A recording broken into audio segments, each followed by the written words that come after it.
Luna leaned over the side of the boat, staring into the icy waters of Kenai Fjords National Park. The towering glaciers sparkled under the sun, and she could hear the distant cry of seabirds echoing through the fjords. "This place is amazing," she said to her friend, an orca named Koda. "I wonder what secrets it holds." Koda flicked his tail, sending a splash of water into the air. "Let's find out," he said. With a graceful dive, he disappeared beneath the surface. Luna dives into the water after him. As they swam, Luna noticed a family of sea otters floating on their backs. The otters were using rocks to crack open shells on their bellies. "What are they doing?" she asked Koda. "They're using tools to open their food," Koda explained. "Sea otters have thick fur to keep them warm, and they love eating shellfish." Luna watched as the otters skillfully used the rocks to break open their meals. "That's so smart," she said. They continued swimming until they reached a massive glacier, its blue ice glowing in the sunlight. "How old do you think this glacier is?" Luna asked, mesmerized by its size. "Thousands of years old," Koda said. "Glaciers are slow-moving rivers of ice. As they move, they carve out deep valleys called fjords. Kenai Fjords National Park has some of the most beautiful fjords in the world." Luna reached out and touched a small floating chunk of ice. "It's so cold," she laughed. Just then, a puffin swooped down from above. "Did someone say fjords?" the puffin called. "This whole area was shaped by glaciers, and these icy waters are home to all kinds of creatures." Luna smiled. "I can't wait to see more." As they swam closer to the shore, Luna spotted a group of harbor seals lounging on the rocks. "Why do they sunbathe?" she asked.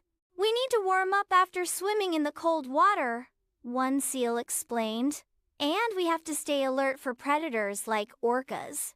Koda gave a playful twirl. "Not all orcas eat seals," he said. "Some of us prefer fish." Nearby, a bald eagle soared through the sky. "That's the national bird of the United States," Koda told Luna. "Bald eagles have incredible eyesight. They can spot fish from way up in the sky." Luna watched in awe as the eagle swooped down and snatched a fish from the water with its sharp talons. "That's incredible," she said. They swam toward a dense kelp forest where long strands of seaweed swayed with the currents. "What is this place?" Luna asked. "This is a kelp forest," Koda explained.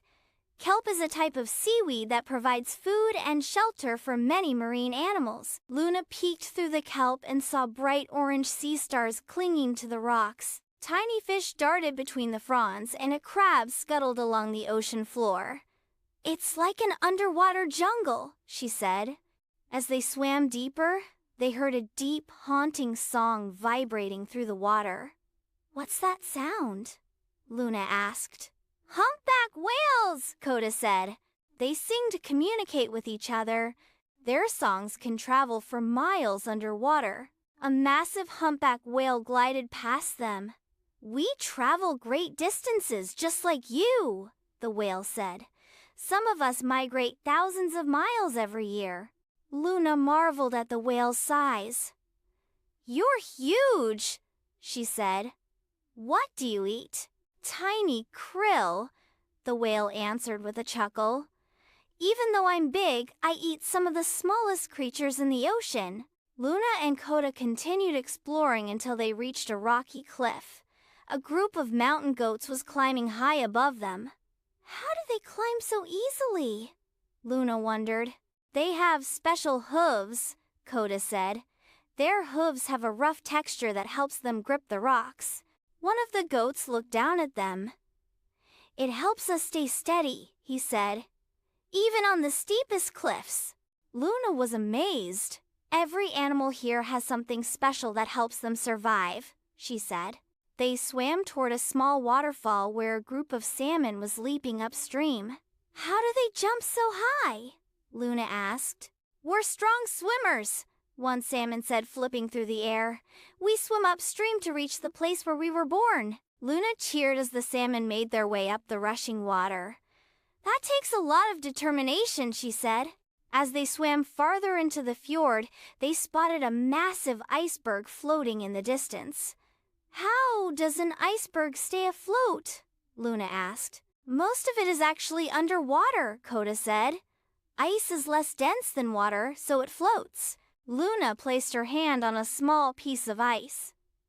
This place is full of wonders, she said. From glaciers to fjords, from whales to eagles, everything here is connected. Koda nodded. Kenai Fjords is a special place.